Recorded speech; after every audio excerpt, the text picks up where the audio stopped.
بسم اللہ الرحمن الرحیم۔ السلام علیکم گائز، اگر آپ لوگ ہمارے چینل پر نئے ہیں تو پلیز ہمارے چینل کو سبسکرائب کر لیجئے اور ساتھ ہی بیل آئیکن کے بٹن کو پریس کر لیجئے تاکہ مزید آنے والی ویڈیو آپ لوگوں تک پہنچتی رہے۔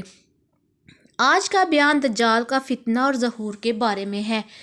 دجال کا فتنہ امت مسلمہ کے لیے سب سے عظیم فتنہ قرار دیا گیا ہے۔ یہ وہ فتنہ ہے جو حضرت آدم علیہ السلام کی تخلیق سے لے کر قیامت کے قائم ہونے تک آنے والے فتنوں میں سے سب سے بڑا فتنہ ہے۔ دجال کے مطابق ہم مسلمانوں کے پاس جو معتبر ترین ذرائع ہے وہ نبی صلی اللہ علیہ وآلہ وسلم کی احادیث مبارکہ ہے۔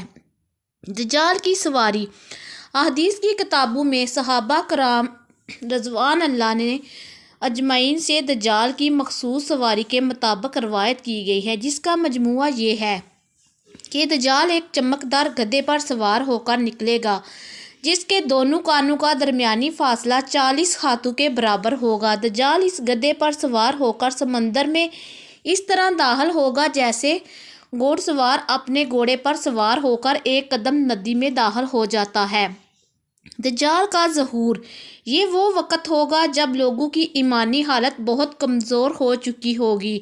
دجال دنیا میں 40 دن گھومے پھرے گا اور ان 40 دنوں میں ایک دن ایک سال کے برابر ہوگا اور ایک دن ایک مہینے کے برابر، جبکہ ایک دن ایک ہفتے کے برابر ہوگا، جبکہ بقیہ ایام معمول کے مطابق ہوں گے۔ دجال کی رفتار۔ دجال کے لیے زمین سمیٹ دی جائے گی، یعنی وہ بہت تیز رفتاری سے سفر کرے گا اور سورج کے غروب ہونے کے مقام پر اس سے پہلے پہنچ جایا کرے گا۔ سمندر کا پانی اس کے ٹخنوں تک پہنچے گا۔ دجال کے پاس 70,000 کی فوج ہوگی جس کے اوپر سبز رنگ کی چادریں ہوں گی، یہاں تک کہ وہ ابو المراق کے ٹیلے پر آ کر ٹھہر جائیں گے۔ خدائی کا دعویٰ۔ پھر وہ ایسی بلند آواز دے کر سب کو بلائے گا کہ اس کو زمین و آسمان کے درمیان ساری مخلوق سن لے گی۔ پھر دجال ان سب لوگوں سے کہے گا کہ تم لوگ میری عبادت کرو، میں تمہارا خدا ہوں۔ اس موقع پر رسول اللہ صلی اللہ علیہ وآلہ وسلم نے فرمایا کہ تمہیں پتہ ہو کہ تمہارا رب ایک آنکھ والا نہیں ہو سکتا، بھلا وہ رب جو دوسروں کو آنکھیں دیتا ہے وہ خود کیسے بینائی سے محروم رہ سکتا ہے۔ اس بدبخت دجال کے ماتھے پر کافر لکھا ہوگا جسے صرف مومن ہی پڑھ سکے گا اور وہ اسے پہچان لے گا۔ دجال اپنے گدھے پر سوار ہو کر ساری زمین پر گھومے گا۔ زمین کا کوئی حصہ، چاہے وہ پہاڑی ہو، میدان ہو یا صحرائی کوئی علاقہ، ایسا نہیں بچے گا کہ جہاں وہ نہ جا پائے گا، سوائے مکہ مکرمہ اور مدینہ منورہ کے، کیونکہ اللہ تعالیٰ نے ان دونوں جگہوں کی حفاظت خود فرشتوں کے ذریعے فرمائے گا۔ دجال جب وہاں داخل ہونے کی کوشش کرے گا تو فرشتہ اس کا رخ پھیر دیں گے۔ ان احادیث کی بنیاد پر یہودی خاص طور پر گدھے کی تعظیم کرتے ہیں اور وہ اپنی خفیہ عبادتوں میں گدھے کو ضرور شامل کرتے ہیں۔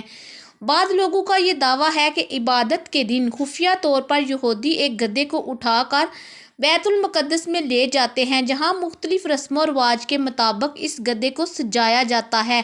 یہ تمام باتیں اس جانب اشارہ کرتی ہیں کہ خروج و دجال کا وقت اب زیادہ دور نہیں، بلا شبہ یہ فتنوں کا دور ہے اور اس وقت انسانیت دجال اور دجال کی قوتوں کے فتنے عظیم کی طرف بڑھ رہی ہے، لہٰذا دجال کی قوتوں سے آگاہی رکھ کر ہی ہم اپنی نسلوں اور اپنے ایمان کی حفاظت کر سکتے ہیں۔ اللہ پاک ہمیں اور ہماری آنے والی سب نسلوں کو دجال کے فتنوں سے محفوظ رکھے، آمین۔ ویڈیو اچھی لگی ہو تو ویڈیو کو لائک، شیئر اور کمنٹ باکس میں آ کر اپنی رائے کا اظہار کیجیے۔ اس ویڈیو کے ڈسکرپشن میں دیے گئے لنک پر وزٹ کیجیے۔ اللہ حافظ، شکریہ۔